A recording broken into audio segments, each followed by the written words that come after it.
You shall have some part of your will. Get you with him, you old dog. Old dog?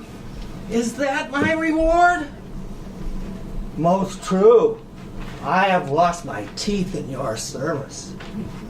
God be with my old master. He would not have said such a word.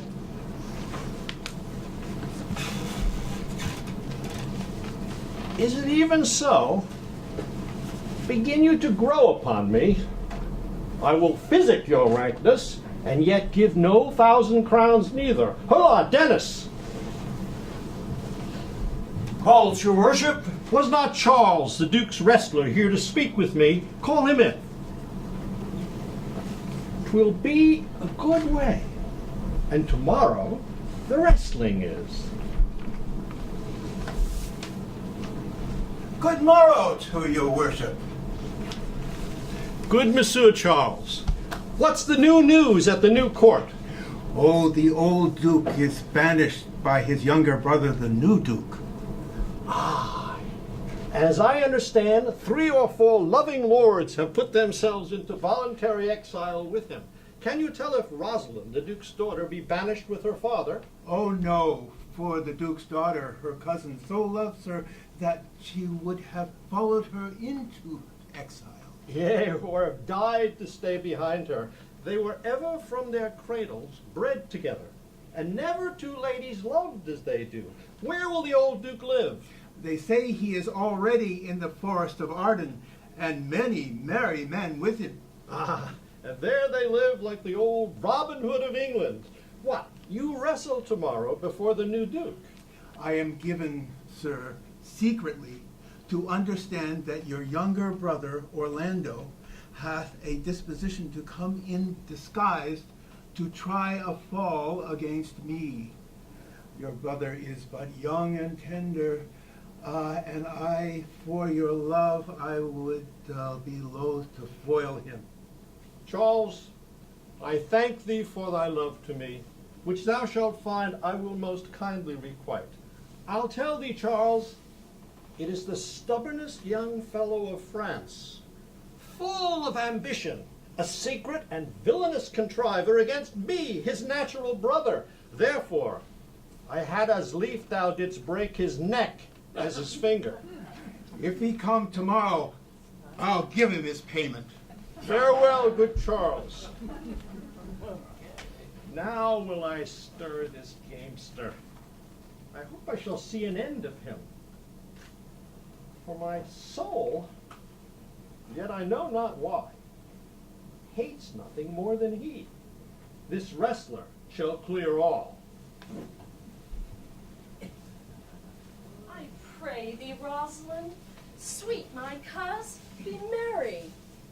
Dear Celia, unless you could teach me to forget a banished father, you must not learn me how to remember any extraordinary pleasure.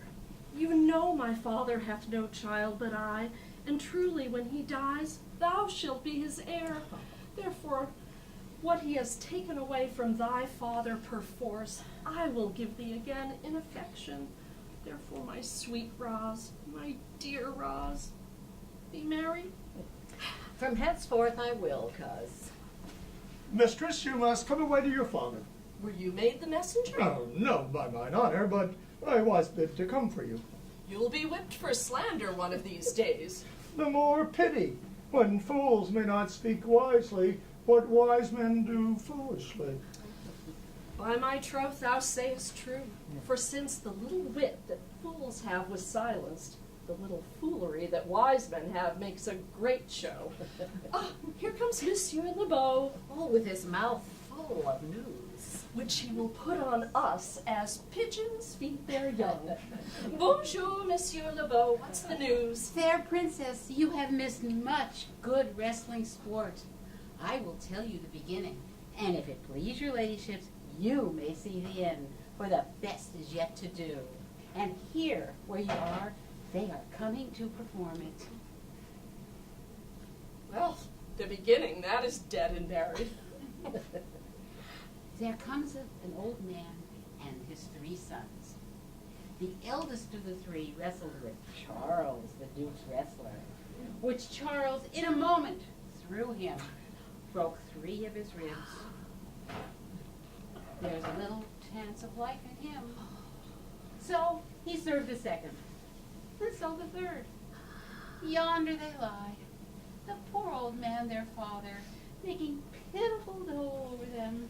But what is the sport, Monsieur, that the ladies have lost? That which I stole you. Thus men may grow wiser every day. It is the first time that ever I heard breaking of ribs was sport for ladies. But is there any else longs to see this broken music in his sides? Is there yet another dotes upon rib breaking? Shall we see this wrestling, cousin?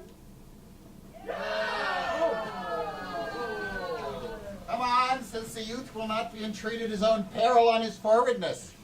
How now, daughter and cousin? Are you crept hither to see the wrestling? Aye, my liege, so please you give us leave. You will take little delight in it, I can tell you. In peril of the challenger's youth, I would fain dissuade him, but he will not be entreated. Speak to him, ladies. See if you can move him. Young gentlemen, your spirits are too bold for your years. Now, you've seen cruel proof of this man's strength. Embrace your own safety and give over this attempt. Do, young sir. Your reputation shall not therefore be misprized. We will make it our suit to the Duke that the wrestling might not go forward. I beseech you, punish me not with your hard thoughts, wherein I confess me much guilty to deny such fair and excellent ladies anything. But let your fair eyes and gentle wishes go with me to my trial, wherein if I be foiled, there be but one shamed who was never gracious, if killed, one dead who is willing to be so. Only in the world I fill up a place which may be better supplied when I have made it empty. What little strength I have, I would it were with you. Your heart's desires be with you. Come, where is this young gallant? And you mean to mock me after? You should not have mocked me before, but come my ways! May thy speed, young man! No more! No more! How dost thou, Charles? Bear him away! What is thy name, young man? Orlando, my liege, youngest son of Sir Roland Boys. I would thou hadst been son to some man else. The world esteemed your father honorable, but I did find him still mine enemy. But fare thee well. Thou art a gallant youth. I would thou hadst told me of another father. Gentle cousin, let us go thank him and encourage him. My father's rough and envious disposition sticks me at heart. Sir, you have well deserved, and if you do keep your promises in love but justly, as you have exceeded all promise, your mistress shall be happy. Gentleman, wear this for me, one who's out of suits with fortune, who would give more, but that her hand lacks means. Shall we go, cuz? Aye, fare ye well, fair gentlemen. Cannot I say I thank you? My better parts are all thrown down, and that which here stands up, a mere lifeless block. He calls us back. My pride fell with my fortunes. I'll ask him what he would. Did you call, sir? Sir, you have wrestled well and have overcome more than your enemies. Will you go, cuz? Fare you well. What passion hangs these weights upon my tongue? I cannot speak to her, yet she urged conference. Oh, poor Orlando, thou art overthrown. Or Charles, or something weaker, Master Z. Good sir, I do in friendship counsel you to leave this place. Such, albeit you have deserved high commendation, true applause and love, yet such is now the Duke's condition that he misconstrues all that you have done. I thank you, sir, and pray you tell me this. Which of the two is daughter of the Duke that here was at the wrestling? Neither his daughter, if we judge by manners, but yet indeed the lesser is his daughter. The other is daughter to the banished Duke, and here detained by her usurping uncle to keep his daughter company, whose loves are dearer than the natural bond of sisters. But I continue that this Duke has taken displeasure against his gentle niece. Sir, fare you well. Fare you well. Thus must I, from the smoke into the smother, from tyrant Duke unto a tyrant brother. But heavenly Rosalind,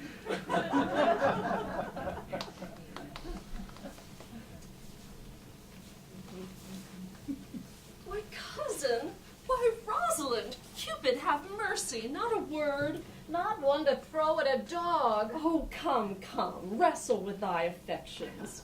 They take the part of a better wrestler than myself.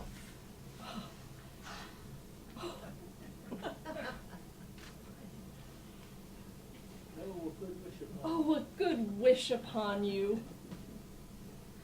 Is it possible, on such a sudden, you should fall into so strong a liking with old Sir Rowland's youngest son? Let me love him for that.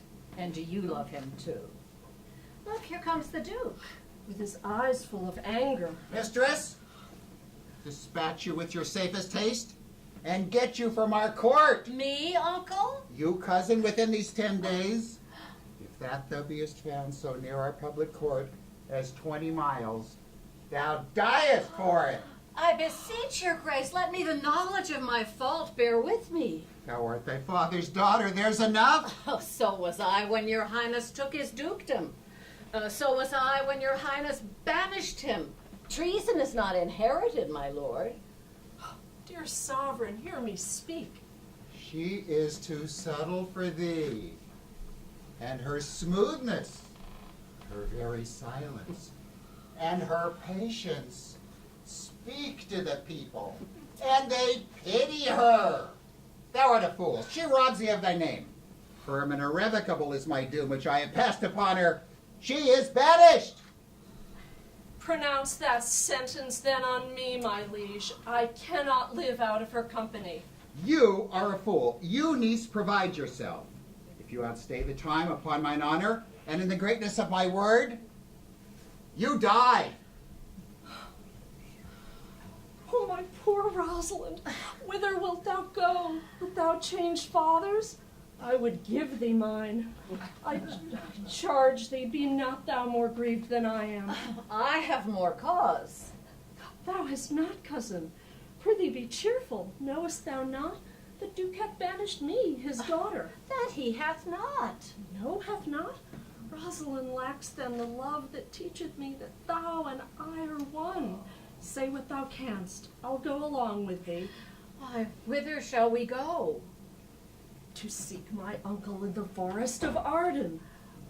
Alas, what danger will it be to us, maids as we are, to travel forth so far? Beauty provoketh thieves sooner than gold. I'll put myself in poor and mean attire, the like do you. So shall we pass along and never stir assailants. Were it not better, because that I am more than common